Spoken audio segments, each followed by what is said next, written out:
नमस्कार, मैं हूं आपके साथ रोहित। उत्तर प्रदेश विधानसभा चुनाव के नतीजे आ गए। बीजेपी प्रचंड बहुमत के साथ सत्ता में वापस आ गई।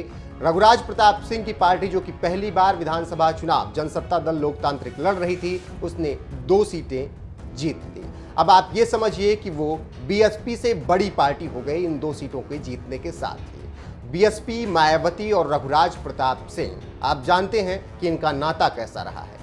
36 का आंकड़ा, अगर उससे ज्यादा भी कोई आंकड़ा होता तो उससे कहीं ज्यादा आंकड़ा इन दोनों का रहा है दुश्मनी का। मायावती ने अपनी सरकार में रघुराज प्रताप सिंह, राजा भैया के साथ जो कुछ भी किया वो आज तक नहीं भूले हैं। बातें क्या थी आप सबको पता है, लेकिन जिस तरीके से अब की रघुराज प्रताप सिंह उर्फ राजा भैया ने यहां से जीत दर्ज की और बाबागंज के साथ साथ कुंडा में उन्होंने अपनी पार्टी का परचम लहराया, और बीएसपी, जो कि केवल 1 सीट ही जीत सकी, बलिया की रसड़ा सीट, उसके बाद रघुराज प्रताप सिंह बसपा से बड़ी पार्टी बन गए हैं और ये बात वो खुद भी मानते हैं। और उन्होंने अपने सबसे बड़ी दुश्मन रहे, राजनीति की नहीं पर्सनल वो मानते हैं, मायावती को करारा जवाब दिया है। दरअसल चुनाव जीतने के बाद रघुराज प्रताप सिंह का नवभारत टाइम्स पर इंटरव्यू हुआ और उनसे एक सवाल पूछा गया।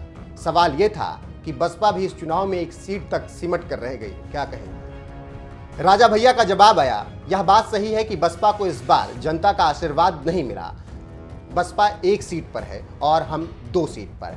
यह हमारे लिए प्रसन्नता की बात है, हम बसपा से बड़ी पार्टी बन गए हैं। तो आप राजा भैया के इस बयान से समझ सकते हैं कि उन्होंने किस तरीके से मायावती को जवाब दिया है और बताया है कि यही समय है, करवट लेता है। एक वक्त था जब आपने मुझ पर क्या क्या धाराएं लगाकर जेल भेजा था, और आज एक वक्त है जब हम आपसे बड़ी पार्टी बन गए हैं। फिलहाल चुनावी नतीजे आने के बाद आपको बता दें कि बीजेपी ने प्रचंड बहुमत के साथ सत्ता में वापसी की है। समाजवादी पार्टी दूसरे नंबर पर रही है और कोई भी पार्टियां पास तक फिर नहीं हैं। 10 सीट किसी को भी नहीं मिली है इन दोनों पार्टियों को छोड़ दें तो। आपको बता दें कि जनसत्ता दल लोकतांत्रिक ने 2 सीटें जीती हैं और बीएसपी से बड़ी पार्टी बन गई है, जिसके बाद रघुराज प्रताप सिंह उर्फ राजा भैया ने मायावती को करारा जवाब दिया है।